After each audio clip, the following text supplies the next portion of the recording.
Hello, this is Hand Quilting with Christine. I'm Christine Stewart. Welcome back to my channel. So progress on my quilts. When last we left, these were still individual blocks. I now have the backing completely sewn together, and I would like to start stenciling this afternoon, and I would like to make this one go a little bit faster, so I'm going to do a simple wave quilting design on it. So I'm hoping by Saturday, I'll have it completed with the stenciling, get it sandwiched and based, and then get it on a hoop and start quilting it. And if you remember, the front of the quilt can be a little bit busy. It's got a lot of color in it.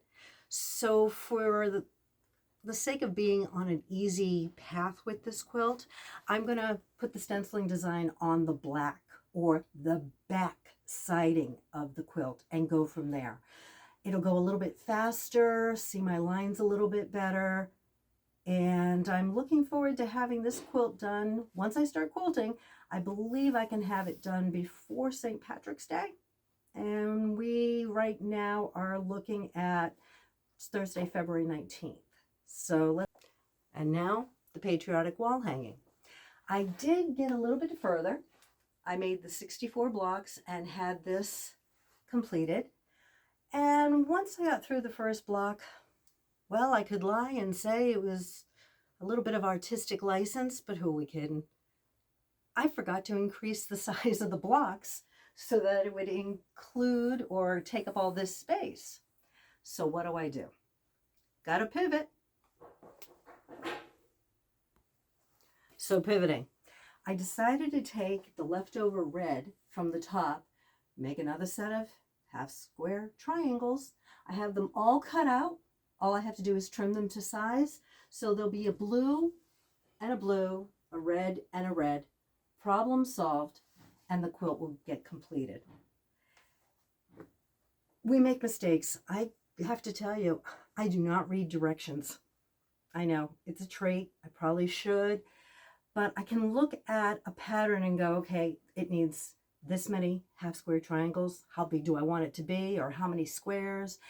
And I figure out the math that way. I may not be that great at math. I'm going to be honest with you. But as I said, when I began this whole program, the goal was to use up my stash. And at least on the blue, mission accomplished. Remember, I also mentioned I'm a very frugal quilter. I am not spending money on the latest gadgets. I am not going out and buying comic book holders. I store my fabric on cardboard, and I store it like a filing cabinet. Basically, I have a day job. We get a lot of boxes. I cut them up to size, and when I have fabric left, even the small remains of something, it ends up on a box, pinned down. Probably the last 5 years, I've kept track of what material cost. So if I'm lucky, I've remembered to attach a piece of paper with what the yardage cost. It doesn't really matter where I bought it because I use so many different places, and several of them have gone out of business. So it's not like I can rebuy the fabric. And if I've remembered to cut off the salvage, so at least I have a name to research. So when it comes to part of working on my works in progress and getting them completed and the goal of using up my stash, I'd say mission accomplished, or at least I'm on the right track. As for the third quilt, I didn't have any time to devote to that one this week, but we'll see what happens. I have some vacation time coming up from work. Now, let's take a look at the next project. A couple of friends have asked me, why did I choose this format for keeping track of my works in progress and sharing my journey with everyone? I believe in accountability. If I say it out loud, I'm going to do it.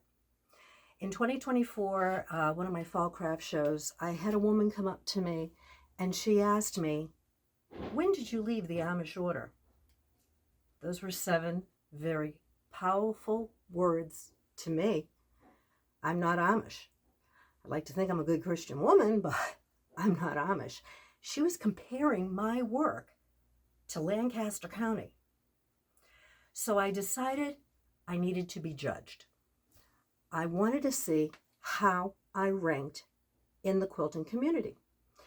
Sure, my work had been juried, so I could get into different craft shows when they have to prove that it's a handmade product, not just selling a third-party product line.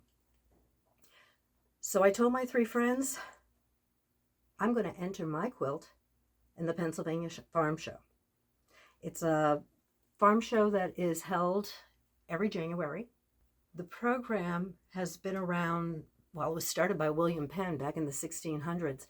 In Pennsylvania, agricultural, farmers growing has been the top producing industry in Pennsylvania for hundreds of years.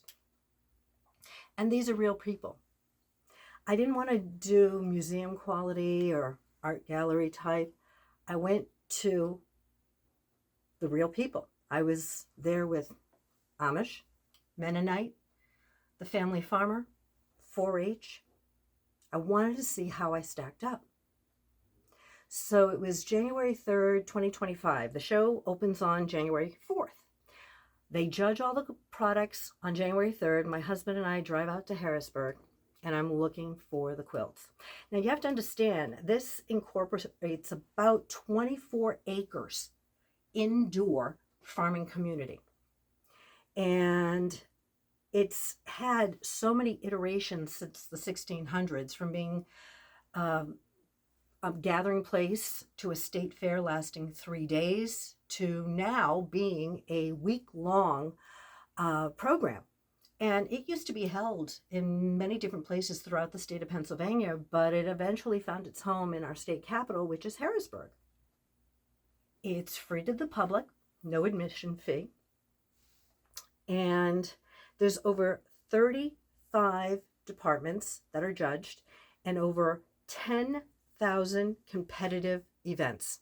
So we're talking from draft horses, swine, livestock, I guess you could say, to quilting, knitting, weaving, crocheting, any type of needlework is judged at the Pennsylvania Farm Show.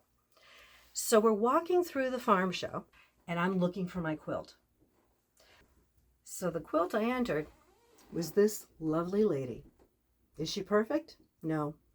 I see the imperfections, but what am I waiting for? Step into it and just do it.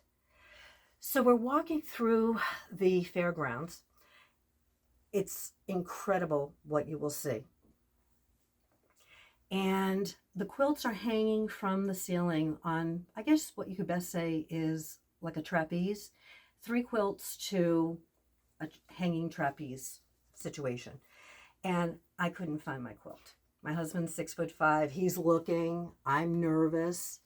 And I'm going, oh God, my quilt was so bad. They probably gave it to one of the farmers to muck out the stalls with.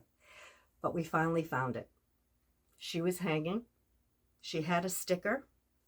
And they do judge the quilts in different categories. Hand quilting versus machine quilting. This quilt took 5 months to make.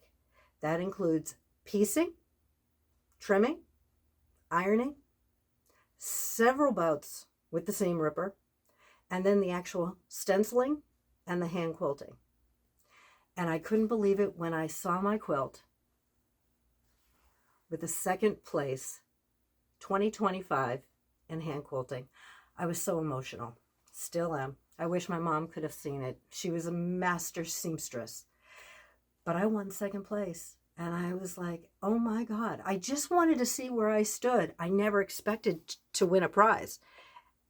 Honorable mention would have been sweet, but second place in hand quilting. And there are so many beautiful quilts that were there. I mean, there was a best in show, there was the art quilts, utility quilts, which is what I kind of base myself as more than an art quilt. My quilts are meant to be used. I want my quilts used. So let's talk a little bit about cheater fabrics or pre-printed fabrics. This quilt was my dog Zoe's. This got washed every week and a half 2 weeks for 8 years. Think about a dog, we all have them, when they are looking for their favorite